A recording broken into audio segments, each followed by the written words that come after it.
Mrs. Eliza Warren had always believed that kindness was more powerful than fear. But on a warm Friday afternoon, standing in the middle of the school courtyard with students watching, laughter echoing, and the principal nowhere to be found, she was forced to kneel on the pavement, humiliated by the very students she once tried to protect. Her knees pressed against the cold stone. They laughed. And in that moment, something inside her shifted forever. Eliza had joined Lakewood High School as an English teacher after a long break from her profession. She was quiet, elegant, and carried herself with a calm grace that made her stand out. Most of her students respected her, but a notorious group of seniors, the ones who ran the school like a private circus, saw her as weak. They were loud, rich, and dangerous in the way only unchecked teenagers could be. Their leader, Travis Cole, was the son of a school board chairman, and he knew exactly how far he could go without consequence. From the first day, Travis and his friends taunted her. They mocked her accent, threw paper balls during class, and even once changed the projector slides to inappropriate memes. She reported it, once, twice, but the administration's response was always the same: "We'll look into it." Nothing happened. Eliza swallowed her frustration and kept showing up, trying to reach the students who did want to learn. But it wasn't just about her. There was Emily, a bright girl who stopped coming to class after Travis filmed her reading aloud and posted it online with cruel subtitles. There was Marcus, who loved literature but never raised his hand anymore. These kids were being silenced by fear, and no one was doing anything. One Thursday evening, as Eliza walked past the gym, she overheard Travis planning something. "Tomorrow, courtyard, after school. You'll see how we handle teachers who think they're better than us." His voice was laced with cruelty. She felt the sting of fear, but also a strange fire building inside her. She'd faced worse in her life, and survived.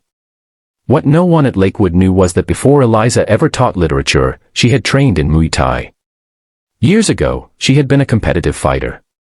She'd left it behind after a terrible accident in the ring, but the strength, the discipline, and the fight in her had never truly left. Friday came. School ended. Students were crowding near the courtyard like they'd been promised a show. Eliza was walking to her car when Travis and his friends blocked her path. Phones were already out. The boys shoved a chair aside and gestured to the ground. "Kneel," Travis sneered. "Say you're sorry for embarrassing me yesterday. Or maybe next time, your car gets keyed too." Eliza looked around. Students she cared about watched silently, torn between fear and curiosity. She felt her heartbeat in her ears. Kneeling wasn't just physical, it was surrender. And she was done surrendering. She slowly dropped to her knees. The crowd gasped. Travis grinned. The cameras zoomed in. Then she stood up. Fully. Calmly. And with one fluid motion, she turned and stepped aside as Travis lunged toward her, grabbing her shoulder. The move was instinctual. Her body remembered what her heart had forgotten: she was not weak. She gripped his arm, twisted, and sent him sprawling to the ground. The courtyard exploded in shouts.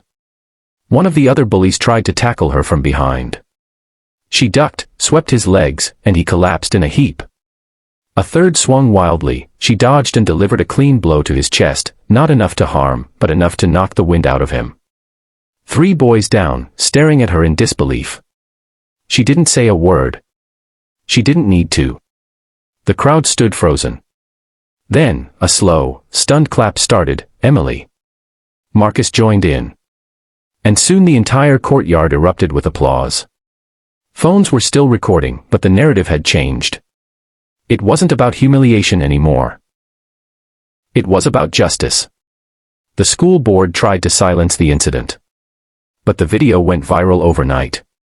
"Teacher turns the tables on bullies" trended everywhere. Reporters camped outside Lakewood. Travis was suspended indefinitely.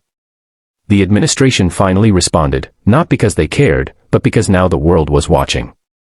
Eliza remained silent during the chaos. When asked why she fought back, she finally gave a short answer on a local news segment: "I didn't fight to hurt anyone. I stood up because I refused to kneel in front of cruelty." What followed changed everything. Students began speaking out. Hidden stories of bullying and harassment surfaced. Eliza started a self-defense club for girls and vulnerable students. Enrollment tripled in a week. She had become more than a teacher. She was a symbol of quiet strength rising against injustice. There were still whispers, of course. Some parents complained she was too aggressive, others warned that her actions encouraged violence. But Eliza knew the truth. The real violence had been silence. Looking away. Pretending kids like Travis didn't exist. Months later, she sat at her desk, grading essays, when a note was slid under her door. "Thank you for standing when we couldn't. Now, we're learning to stand too." Eliza smiled, a quiet joy blooming inside her. The courtyard scene that once haunted her had now become a legend, not of a teacher who was humiliated, but of a woman who rose, not with rage, but with courage. And she never had to kneel again.